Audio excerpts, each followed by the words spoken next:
வணக்கம் நேயர்களே, நான் உங்கள் கார்த்திக். நம்முடைய சிறப்பு நேர்காணலில் தமிழக வெற்றி கழகத்தின் பரப்புரை செயலாளர் நாஞ்சில் சம்பத் இணைந்திருக்கிறார். அவரிடம் விரிவாக பேசலாம். வணக்கம் ஐயா. புதுச்சேரியில தவேகாவோட பொதுக்கூட்டம் நடந்திருக்கு. இந்த பொதுக்கூட்டம் தமிழ்நாட்டுக்கு சொல்லக்கூடிய செய்தி என்ன? பாண்டிச்சேரி செய்தி சொல்லதான் பாண்டிச்சேரியில் பொதுக்கூட்டம் நடந்துச்சு. ஆனா அங்கேயும் திமுகவை தான் விமர்சிச்சு பேசியிருக்காரு. புதுச்சேரி அரசை பார்த்து தமிழ்நாடு அரசு கத்துக்கிடணும் அப்படின்னு சொல்லியிருக்காரு. அதனாலதான் இந்த கேள்வி. அந்த கூட்ட அரேஞ்ச்மெண்ட்டுக்கு அந்த பாதுகாப்புக்கு அவர்கள் செய்திருந்த ஏற்பாடுகளை சொன்னார். நீங்க அப்படி செய்யல, இது வரைக்கும் இதை பார்த்தாவது படிச்சுக்கிடுங்கன்னு சொன்னார். இல்ல, இந்த கூட்டத்துக்கு அவர் நேரத்துக்கு வந்துட்டாரு. இதுக்கு முன்னாடி தமிழ்நாட்டுல நடந்த கூட்டம்லாம் வந்து ரோட் ஷோவா நடந்தது. ஸோ அது வந்து வேற பாணி. ரெண்டையும் கம்பேர் பண்ண முடியுமா? இல்லை, கம்பேர் பண்ண முடியாது. இது தனி கூட்டம், சிறப்பான ஏற்பாடு, பாதுகாப்பு ஒத்திகை, யாருக்கும் எந்த விதமான அசம்பாவிதத்துக்கு இடம் கொடுக்காம ஏற்பாடு பண்ணாங்க. நல்லா தான் இருந்துச்சு. புதுச்சேரி காவல்துறையும் கடுமையான கட்டுப்பாடுகளை தான் விதிச்சாங்க. ஆனா அவங்கள எந்த விமர்சனமும் பண்ணல, அவங்கள பாராட்டு தெரிவிச்சது. தமிழ்நாடு காவல்துறை கட்டுப்பாடு விதிக்கும் போது மட்டும் அவங்கள கடுமையாக விமர்சிக்கிறாங்களா? இது அரசியல் தானே? இல்லை, தமிழ்நாடு காவல்துறை இதை பார்த்து பயன்படுத்தி பாடம் பெற்றுக்கொள்ளணும்னு சொல்லியிருக்காரு. அங்க என்ன நடந்துன்னு எனக்கு தெரியாது.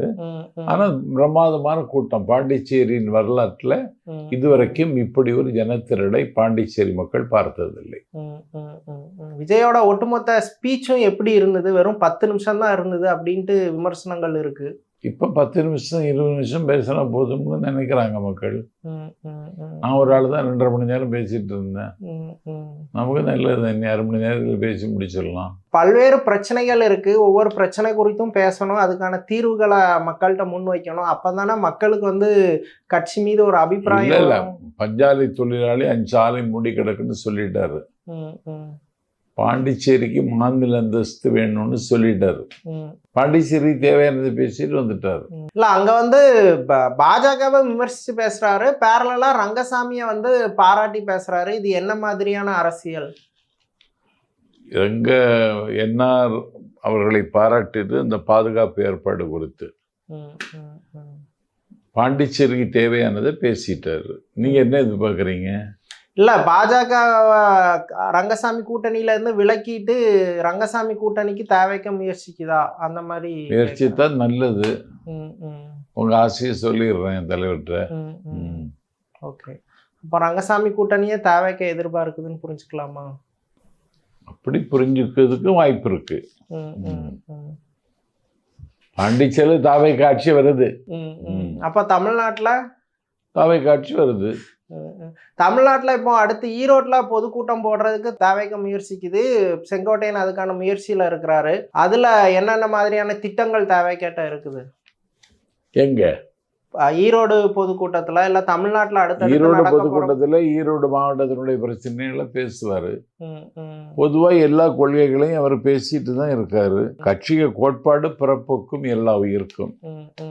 கட்சியினுடைய குறிக்கோள் எல்லோருக்கும் எல்லாம். கட்சியினுடைய கொள்கை மத சார்பற்ற சமூக நீதி கொள்கைகள். இதுதான் நானும் பேச போறேன், அவரும் பேச போறாரு. யுத்தகாலத்தில் திமுக வந்து உள்ளிடற்று உருக்குலைந்து இருக்குமா இல்லையாங்கிற அளவுக்கு வந்துட்டு இருக்கு. திமுக இருக்கிறவங்களுக்கு நிலைமை இது இருக்குமா இல்லையா இதுப்பா அப்படின்னு புலம்பிட்டு இருக்காங்க. திமுகவுக்கு அத்தியாயம் முடிய போகிறது மாதிரி தான் நான் கருதுகிறேன். இல்லை, என்ன அடிப்படையில் அப்படி சொல்றீங்க? திமுக கூட்டணி வலுவா இருக்கு. ஸ்டாலினுக்கு அப்புறம் அடுத்த தலைவரா உதயநிதி ஸ்டாலின் எமர்ஜ் ஆகுறாரு. திமுக அத்தியாயம் முடியுதுன்னு என்ன அடிப்படையில சொல்றீங்க? எமர்ஜ் ஆக்க முயற்சிப்பாங்க. அதெல்லாம் தமிழ்நாட்டு மக்கள் ஆதரிக்க மாட்டாங்க. எதை வச்சு ஆதரிக்க? அவர் இப்போ துணை முதல்வரா இருக்காரு, மக்களால் தேர்ந்தெடுக்கப்பட்டு எம்எல்ஏவா இருக்கிறாரு. அவரோட பேச்சுக்கு பரவாயில்ல வரவேற்பு கிடைக்குது. அப்படியா? ஆமா, இது எனக்கு தெரியாது. எங்கேயா? தமிழ்நாடு முழுவதும் வரவேற்பு கிடைச்சது எங்கன்னு சொல்லுது. அதான் தமிழ்நாடு முழுவதும் அதெல்லாம் கிடைக்காது. இல்ல, அவரால் தைரியமா செய்தியாளர்களை எதிர்கொள்ள முடியுது. சனாதனத்துக்கு எதிராக பேசி அந்த கொள்கைகள்ல ரொம்ப உறுதியா இருக்கிறாரு. தன்னோட நிலைப்பாட ரொம்ப உறுதியா வெளிப்படுத்துறாரு. இப்போ விஜய் வந்து எந்த இடத்துலயும் அவரோட கொள்கையை உறுதியா வெளிப்படுத்தாத போது தமிழ்நாட்டு மக்கள் வந்து விஜயை விட உதயநிதியை சிறந்த தலைவரா பாக்குறதுக்கு தானே வாய்ப்பு இருக்கு. அப்படியெல்லாம் பார்க்க மாட்டாங்க. உதயநிதி அண்ணாந்து பார்க்கிற உயரத்துக்கு விஜய் வந்துட்டார். சினிமாவிலையும் வந்துட்டாரு, அரசியல்லையும் வந்துட்டாரு. அரசியல்ல எங்க வந்திருக்காரு அவர்? பனையூரை தாண்டி தமிழ்நாட்டுல என்ன பெரிய இம்பாக்ட் பாண்டிச்சேரி போயிருக்காரு. நாளை கழிச்சு இப்ப சென்னை பனையூர்ல இருந்து ஈரோடு போயிடுவாரு. யுத்த காலம் முடிகிற வரை தமிழ்நாட்டு மக்களை சந்திச்சிருவாரு. அவருக்கு பயணம் வந்து ஒரு தனித்துவமான பயணம், அப்படி சொன்னா ஏத்துக்கிறேன். தனித்துவமான பயணம். தன்னை நம்பி அவர் பயணத்தை தொடர்கிறார். இன்னைக்கு அதிமுக 1000 பிறை கண்டவன் அண்ணன் செங்கோட்டையன். அவர் இன்னைக்கு தாவேக்காவில் சேர்ந்துட்டார். நாஞ்சில் சம்பத் எத்தனாயிரம் கூட்டம் போய் சரி பண்ணி நினைக்கிறீங்க? லட்சக்கணக்கான கூட்டம் இருக்கும் நான் நம்புறேன். 35,000 கூட்டம் பேசியிருக்கேன். இன்னைக்கு நான் ஒரு கூர்மையான வெப்பன், என்ன அவங்க சரியா பயன்படுத்தலை. தம்பி பயன்படுத்த போறாரு, தாவேக்காவுக்கு வந்துட்டேன். இன்னைக்கு பரப்புரை கூட்டத்திலே உங்களை ஏன் அழைக்கல? ஒரு பவர்ஃபுல் வெப்பன் சொல்றீங்க, உங்களை ஏன் இன்னைக்கு அழைக்கல? அது அவரு மட்டும்தாங்க பேசுவாரு. அழைக்கலன்னா நான் அழைக்காமலும் போகலாம், அது வேற. பரப்புரைன்னு சொல்லிட்டு அவர் மட்டும்தான் பேசுவாரு. நமக்கு அங்க மேடையில் இடம் இருக்காது, என்னதுக்கு போகணும்? அதனால போகல. இப்போ வரக்கூடிய நாட்கள்ல தமிழ்நாடு முழுவதும் உங்களோட பேச்சை எதிர்பார்க்கலாமா? ஆமா. ஒரு திராவிட இயக்க பேச்சாளராக அறியப்பட்ட நீங்க இப்போ தமிழக வெற்றி கழகத்துக்கு வந்திருக்கீங்க. இந்த மேடைகள்ல உங்களோட பேச்சு என்ன மாதிரி இருக்கும்? இனி வர்ற காலம் யுத்த காலம், தேர்தல் காலம். தேர்தல் காலத்துல ஹார்டான கடுமையான வார்த்தைகள் பிரயோகம் எல்லாம் இருக்க முடியாது. மக்களை கன்வின்ஸ் பண்ணி அவனை தாவேக்காவுக்கு தான் ஓட்டு போடணும்னு சொல்லி ஒவ்வொரு ஊர்லையும் வாலிபர்களை உருவாக்க வேணும். இனிமேல் தமிழ்நாட்டில் பெரியாருக்கு தொண்டுழியம் செய்த பெருமாட்டி மணியம்மை இருக்காங்கல்ல, அவங்கள மாதிரி ஒரு கொள்கை சார்ந்து இயங்குகிற ஒரு அமைப்பை தமிழ்நாட்டில் உருவாக்குறதுக்கு நம்ம அடுத்த கட்ட நகர்வை தொடங்கணும். இன்னைக்கு இருக்கிற சூழல்ல தமிழ்நாட்டில் இருக்கிற திமுக அரசை அப்புறப்படுத்துவதுதான் விஜயினுடைய நோக்கம். அந்த நோக்கம் நிறைவேறுவதற்கு நீங்களும் நானும் உழைக்க வேண்டிய கட்டாயத்தில் நாம் இருக்கிறோம். விஜயோட நோக்கம் திமுகவை அகற்றுறது. அதற்கான செயல்பாட்டு முறை எப்படி இருக்கும்? மக்கள் தான் முடிவெடுப்பாங்க. தேர்தல் தான். இல்ல தேர்தல் தான், அது புரியுது. கூட்டணி யாரு கூட அமைப்பீங்க, என்ன மாதிரியான செயல் திட்டத்தை? ஏன்னா திமுக வலிமையா இருக்குது கூட்டணியோட. ஆட்சியிலும் பங்கு அதிகாரத்திலும் பங்குன்னு அறிவிச்சிட்டாரு. இப்ப 4-5 நாளா காங்கிரஸ்காரன் பூரா திமுக கூட்டணி வரணுங்கிறான். இல்ல அப்படி யாரும் சொல்லல. அவர் பிரவீன் சக்கரவர்த்தி மட்டும்தான் வந்து பார்த்தாரு, மத்த எல்லாருமே இல்ல நாங்க எல்லாருக்கும் திமுக காங்கிரஸ்ல இருக்கவங்க எல்லாரும் திமுக வரணும்னு விரும்புறாங்க. அது எப்படி நடக்கும்னு தெரியாது. சரி, காங்கிரஸை தவிர்த்து காங்கிரஸ் வராட்டி உங்களுக்கு வேற என்ன ஆப்ஷன்ஸ் இருக்கு? காங்கிரஸ் வராவிட்டால் ஓ பன்னீர்செல்வம், டிடிவி தினகரன், பிரேமலதா பாட்டாளி மக்கள் கட்சி, இடதுசாரிகள், இது போதும் தமிழ்நாட்டுக்கு. அவங்களால சரியா அகாமடேட் பண்ணிட முடியுமா? அகாமடேட் பண்ணி ஆகணும். தேர்தல் காலம்ல தம்பி பண்ணுவார். இல்ல இன்னொரு பக்கம் வந்து அதிமுக தான் கட்சியை வந்து வலிமையாக்க தொடர்ந்து முயற்சி பண்ணிட்டு வருது. அதிமுகவை வலிமையாக்க என்ன வயக்கராவுக்கு ஆர்டர் போட்டிருக்காங்களாமா? அதெல்லாம் வலிமை பெறாது. எடப்பாடி பழனிசாமி தலைவராக இருக்கிற வரை அதிமுக வலிமை பெறுவதற்கான வாய்ப்பே இல்லை. இப்ப கூட செங்கோட்டையனோட அண்ணன் பையனை அவங்க கட்சிக்கு இழுத்துருக்காங்க. அந்த மாதிரி செங்கோட்டையனோட அண்ணன் மகன் ஒருத்தரை கட்சிக்கு இழுத்துருக்காங்க. எந்தெந்த இடங்கள்ல சேதாரங்கள் வருதோ வேற ஒரு விஷயங்களை வச்சு அந்த சேதாரங்களை நிரப்பிட்டு வராங்க. ஏடிஎம்கேவை சமாளிச்சிட முடியுமா? ஏன்னா ஏடிஎம்கே மேல டிவிக்கே விமர்சனமே வைக்க மாட்டேங்குது. அப்படி எதுக்கு வைக்கணும்? அவன் எல்லாம் வந்துட்டு இல்ல இருக்கான் தாவேக்காவுக்கு. எதுக்கு அவனை போய் காயப்படுத்தணும்? அவன் எல்லாம் வைக்கல. இல்ல அவங்க ஒரு ப்ராமினன்ட் எதிர்கட்சியா இருக்காங்க. இவ்வளவு நாள் 30 வருஷத்துக்கு மேல ஆட்சியில இருந்த கட்சி. அவங்களோட குறைகளையும் நீங்க எடுத்து சொன்னாதானே அவங்களுக்கு ஓட்டு போடுற மக்கள் உங்களை நோக்கி வருவாங்க. நான் குறைய சொல்றதுக்கு ஆரம்பிச்சா அதோட அதிமுக அஸ்தமனம் ஆயிடும். திராவிட முன்னேற்ற கழகத்துக்கு ஆத்திரம் வரும். தாவேக்கா வெற்றி பெற போகிறார். இயற்கை போல இயல்பான தலைவன், இன்ப தமிழ்நாட்டுக்கு தேவையான தலைவன். முல்லை குறிஞ்சி மருதம் நெய்தல் உள்ளடக்கிய நிலங்கள் இருந்த தமிழ்நாடு இன்னைக்கு மலையும் மலை சார்ந்த இடமும் கடலும் கடல் சார்ந்த இடமும் காடும் காடு சார்ந்த இடமும் எல்லாம் இன்னைக்கு பாலைவனமாக மாறிக்கொண்டிருக்கிறது. இதற்கு என்னிடத்தில் திட்டம் இருக்குன்னு விஜய் அறிவிக்கணும். அதை நான் விஜய்கிட்ட சொல்லலாம். அவ்வளவு. திமுகவோ அதிமுகவோ நிறைய மக்கள் நல திட்டங்களை செஞ்சு மக்கள்கிட்ட ஒரு பெரிய இமேஜை கேப்சர் பண்ணியிருக்காங்க. இப்போ தாவேக வந்து சிறப்பான திட்டங்கள் எதுவும் இது பண்ணுவாங்களா? அதை மீறிய திட்டங்கள் மீறி திட்டம்னா அன்னைக்கு சுங்குவார சத்திரத்தில் அறிவிச்சிட்டார், வீட்டுக்கு ஒருவருக்கு வேலை, வீட்டில் ஒருவருக்கு வருமானத்திற்கான உத்தரவாதம். வீட்டில் இருக்கிறவர்கள் அரசியலில் பகை பாராட்டி வழக்கில் போய் சிக்கிற மாதிரிலாம் நடந்துக்கப்படாது. நீங்கள் உடனடியாக தமிழ்நாடு முழுக்க இருக்கிற மாணவர்களுக்கு, இளைஞர்களுக்கு தாவேகா சார்பில் பயிற்சி கொடுத்து ஆற்றுப்படுத்தணுங்கிறது தம்பி விஜய்க்கு நாஞ்சில் சம்பத்து வைக்கிற வேண்டுகோள். இப்போ நாம் தமிழர் மாதிரியான சிறிய கட்சிகள் கூட ஒரு நிறைய பேச்சாளர்களை தொடர்ந்து உருவாக்குறாங்க. அவங்களால சீமான் இல்லாட்டியும் மக்களை வசீகரம் பண்ற அளவுக்கு பொதுக்கூட்டங்களை நடத்த முடியுது, தெருமுனை கூட்டங்களை. தாவேகாக்கு அப்படி எதுவும் ஸ்பீச்சஸ் ரெடி ஆகுமா? எப்படி ஸ்பீச்சஸ்? இல்லை, சொற்பொழிவாளர்கள் எத்தனை பேர் இருக்காங்கன்னு இனிமேல் தான் பார்க்கணும்னா உருவாக்கிடலாம். உருவாக்குறதால ஒரு வாரத்தில் உருவாக்கிடலாம். அது ஒன்றும் கஷ்டம் என்ன. அதுதான் உங்களோட முக்கிய பணியா இருக்குமா? எப்படி? இல்லை, எனக்கு இந்த கேம்பெயின் செக்ரட்டரி, ஓகே, தேர்தல் கால பிரச்சாரத்துக்கு நான் தான் பொறுப்பு. தேர்தல் தமிழ்நாடு ஃபுல்லா பிரச்சாரம். ஆமா ஆமா. உங்களோட பிரச்சாரம் வந்து எதை முன்னிறுத்தி இருக்கும்? தேவைக்கவங்களோட திட்டங்களையா இல்ல திமுகவோட ஃபெயிலியர்ஸையா? ஒரு அப்பீல், மக்கள்கிட்ட ஒரு அப்பீல், ப்ளீஸ் அதுதான் பேசுவேன். என்ன பேசலான்னா திமுகவை கண்டம் பண்ணி தான் ஆகணும். பண்ணிட்டு அப்பதான் திமுகவுக்கு ஓட்டு பூரா இங்க வர ஆரம்பிக்கும். இப்ப அண்ணா திமுக ஓட்டு பூரா வர ஆரம்பிச்சிடுச்சு. திமுக ஓட்டு வந்துடும். திமுக பல பகுதி செயலாளர், ஒன்றிய செயலாளர் நல்ல முடிவெடுத்த பேதியில போவானே, நீ போமா எங்களையும் கூட்டியிருப்பாப்படாதாங்கிறாங்க. மதச்சார்பின்மையை தேவைக்கோட முக்கிய கொள்கையா சொல்றீங்க. ஆனா திருப்பரங்குன்றத்துல வந்து முருகன் பேரை சொல்லி அவ்வளவு பெரிய மத அரசியலை பாஜக முன்னெடுக்குது. தேவைக்க எந்த பதிலும் சொல்லாம எந்த ஒரு அறிக்கையும் கொடுக்காம அமைதியா இருக்காங்க. தேவைக்க மேல எப்படி மக்களுக்கு நம்பிக்கை வரும்? விஜய் இதுல மௌனம் காப்பதுதான் புத்திசாலித்தனம்.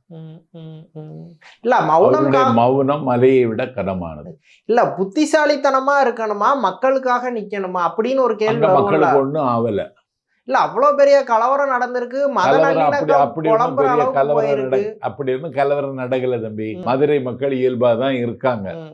முத்தமிழ் முருகன் மாநாடு ஒண்ணு சங்கிகள் போட்டாங்க. அந்த மாநாடு அட்டர் ஃபெயிலியர். அப்போதே மதுரை மக்கள் தெளிவா இருக்காங்கன்னு நான் உணர்ந்துகிட்டேன்.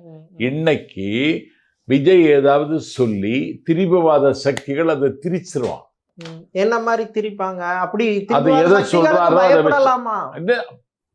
பயப்பட மக்களுக்காக இல்லைங்க கட்சி. இவன் திரிபுவாத சக்திகள் ஏதாவது திரிச்சு விட்டுருவான். அதனால அதுக்கு இடம் கொடுக்க வேண்டாம், மௌனமா இருப்பான். உதயநிதி சனாதனத்தை பத்தி ஒரு வார்த்தையை சொன்னாரு. அதை வந்து அவங்க திரிபுவாதம் தான் பண்ணாங்க. அதுக்காக அவங்க பயந்தாங்களா? தொடர்ந்து ரிட்டாலியேஷன் பண்றாங்கல்ல, அது மாதிரி தானே ஒரு அரசியல் கட்சி தலைவர் இருக்கணும். இல்ல, மதுரை பிரச்சனையை பொறுத்தவரையில மதுரை மக்கள் சமூக நல்லிணக்கத்திற்கும் சமய சார்பின்மைக்கும் பக்கபலமாக இருக்கிறார்கள். சங்கிகள் நடத்திய முருகன் முத்தமிழ் மாநாடு அட்டர் ஃபெயிலியர் ஆயிடுச்சு. இப்போது தேர்தல் காலத்துல ஏதாவது ஒரு கலவரம் செய்து அதற்கு கால்கையை முளைக்க வைக்க முடியுமான்னு பிஜேபி திட்டமிடுகிறது. மதுரை அதற்கு இடம் தராது. தம்பி பதில் சொல்லாததற்கு காரணம், உச்ச நீதிமன்றத்தில் வழக்கு இருக்குகிற பொழுது நம்ம ஒரு அத்துமீறி ஒரு அரசியல் செய்வது அழகாகவும் இருக்காது, நல்ல முன்மாதிரியாகவும் இருக்காது என்பதற்காக கருத்து சொல்லலை. இல்ல, இந்த விஷயத்துல வந்து சங்கிகளோட அரசியலை அம்பலப்படுத்தணும், அதிமுகவோட அமைதியை அம்பலப்படுத்தணும். இந்த பணிலாம் தேவைக்கும் இருக்குதானே? திமுக மட்டும் அதெல்லாம் செய்வார். அதெல்லாம் உடனே செய்ய போறோம். இப்ப நேற்று தானே என்ன போட்டிருக்காங்க செங்கோட்டை, எல்லாரும் தங்க சேர்ந்து செய்வோம். அதிமுகவையும் சேர்த்து அம்பலப்படுத்துவீங்களா? இல்ல அதிமுக கூட கூட்டணி போகக்கூடிய எண்ணம் இன்னமும் தேவைக்கு இருக்கு? அதிமுக கூட்டணி போய் என்னத்துக்கு? அது என்ன தம்பி? சமீபத்துல தந்தி டிவிக்கு பேட்டி கொடுத்த ஆதவ அர்ஜுனா என்ன சொல்றாருன்னா, திமுகவை எதிர்க்க சக்திகள் எல்லாரும் ஒண்ணு சேரணும், பாஜக தவிர்த்திட்டு எல்லாரும் ஒண்ணு சேர்ந்தா நாங்க ரெடியா தான் இருக்கோம் அப்படிங்கிற மாதிரி பேசி. அப்படி அவர் சொன்னது அவருக்கு கட்சிக்கு நிலைப்பாட சொல்றாரு. அப்படி தேவைப்படாது. அதிமுக கூட்டணி சேர்க்க வேண்டிய நெருக்கடியோ நிலைமையோ தாவேகாவுக்கு வராது. ஏன்னா அது டைல்யூட் ஆயிருக்கிற கட்சி. அதிமுகவை சேர்த்தா யார் முதலமைச்சருங்கிற கேள்வி எழும். நான் தான் முதன்மை சக்தின்னு தம்பி விஜய் உறுதியாக அறிவித்ததற்கு பிறகு ஏன் இப்படி ஒரு இடியாப்ப சிக்கல்ல போய் மாட்டிக்கிறதுக்கு நிர்வாகிகள் முன் வருவாங்க? அதுக்கு வாய்ப்பே இல்லை. ஆனா தேவைக்காக போதுமான கட்டமைப்பு இல்ல. தமிழ்நாடு முழுவதும் கேண்டிடேட் கூட போட கெப்பாசிட்டி கேண்டிடேட் 234 கேண்டிடேட் ரெடி. தேர்தல் தான் வரணும். கேண்டிடேட்னா வந்து சும்மா இது நாமினேஷன் பண்றது மட்டும் இல்ல, தெரு தெருவா போய் பிரச்சாரம் பண்றது, மக்கள் அந்த அளவுக்கு இருக்கிறாங்களா? கட்டமைப்பு இருக்கா? ஐயோ, தெருவு இருக்கிறதே இப்ப அவன் தானே. யாரு? தாவேக்கா. ஆமா. ஓகே.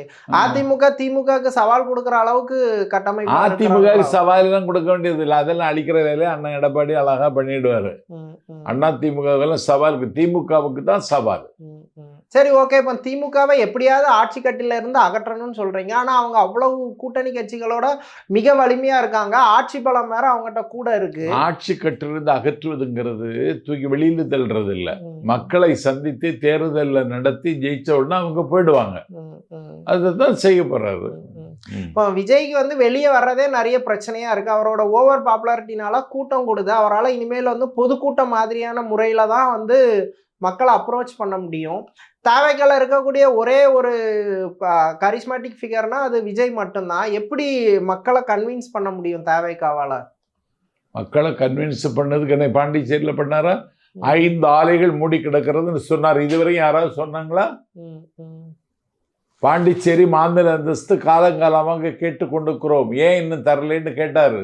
இதுக்கு முன்ன யாராவது சொன்னாங்களா? ஒப்புக்கு சப்பானி அரசியல் பண்றாங்க. விஜய் மட்டும்தான் தெளிவான தீர்க்கமான பாதையோட அரசியல் செய்கிறார். இல்ல, அத ஒரு பொதுக்கூட்டத்துல சொல்லிட்டா மட்டும் போதுமா அப்படிங்கறதுதான் கேள்வி. பொதுக்கூட்டத்துல சொல்லி வெற்றி பெற்றதற்கு பிறகு நடைமுறைப்படுத்துவாரு. தீவிரமான போராட்டம் அந்த மாதிரியான வேற தேவையில்லையா? போராட்டம் ஜெயிலுக்கெல்லாம் தேவையில்லை. இப்ப கிடையாது. ஜெயில போய் இடமும் இல்ல. இல்ல, திராவிட இயக்கங்கள் அந்த மாதிரி போராடி தான் தன் கட்சியை வளர்த்தாங்க, ஆட்சிக்கு வந்தாங்க. நீங்க அந்த பாரம்பரியத்துல இருந்து வந்தவங்க. போராடி கட்சி வளர்க்க வேண்டிய தேவை விஜய்க்கு இல்லைங்க தம்பி. விஜய்க்கு தானா எல்லாம் வர்றான். வேற எல்லா கட்சிக்கும் தள்ளிட்டு வர்றாங்க, விஜய்க்கு தானா வர்றாங்க. அது ஓட்டா மாறிடுமா? ஓட்டா மாறுறது இல்ல, வேட்டா மாறும். எதிரிகளுக்கு. விஜய்க்கா? எதிரிகளுக்கு. வரக்கூடிய தேர்தல விஜயே கேண்டிடேட்டா நிக்க மாட்டாரு அப்படின்ற ஒரு விமர்சனம் இருக்கு. அவரு தேர்தல நிக்கிறது உறுதி ஆயிடுச்சா? அவரு உறுதியா நிக்கிறார். எதுவும் குறிப்பிட்ட தொகுதிகள் அந்த மாதிரி செலக்ஷன் எந்த தொகுதியில நின்னாலும் ஜெயிப்பார். எந்த தொகுதியில நின்னாலும் ஜெயிப்பார். குளத்தூர்ல நின்னாலே ஜெயிப்பார். சேப்பாக்கத்துல நின்னு ஜெயிக்க முடியுமா உதயநிதி? ஐயோ, அங்க ஈஸியா ஜெயிச்சிருவாரு. அது திமுகவோட கோட்டை. கலைஞர், அப்படி உதயநிதி ஸ்டாலின் அதெல்லாம் கோட்டையில கிடையாது. திமுக கோட்டை கொத்தளம் எல்லாம் நுறங்கி போச்சு.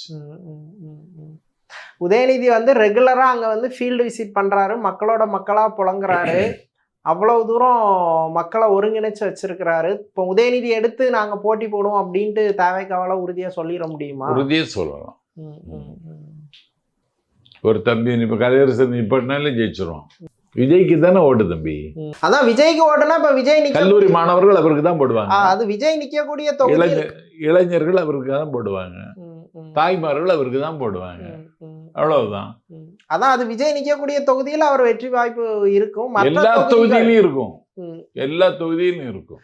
இல்லை, பொதுவாக என்ன விமர்சனம் வைக்கிறாங்கன்னா, இப்போ திமுகவுக்கோ அதிமுகவுக்கோ தமிழ்நாடு முழுவதும் பரவலான முகங்கள் தெரிஞ்சவங்க வந்து கேண்டிடேட்டாக இருக்கிறாங்க. இப்போ வந்து திண்டுக்கல் ஐ பெரியசாமி நிற்கிறாரு. இப்போ மதுரையில் வந்து செல்லூர் ராஜுவோ ஆர்பி உதயகுமாரோ எல்லாருக்கும் தெரிஞ்சவங்க முன்னாள் அமைச்சர்கள் நிற்கும் போது அதுக்கு போட்டியாக இருக்கக்கூடிய தேவைக்க கேண்டிடேட்ஸ் வந்து வீக்காக இருப்பாங்க. நாங்கள் வருங்கால அமைச்சர்களை நிறுத்த போகிறோம். வருங்கால அமைச்சர்களை எப்படி மக்களுக்கு தெரியும்? ஒரே நாள்ல தெரிஞ்சது தம்பி.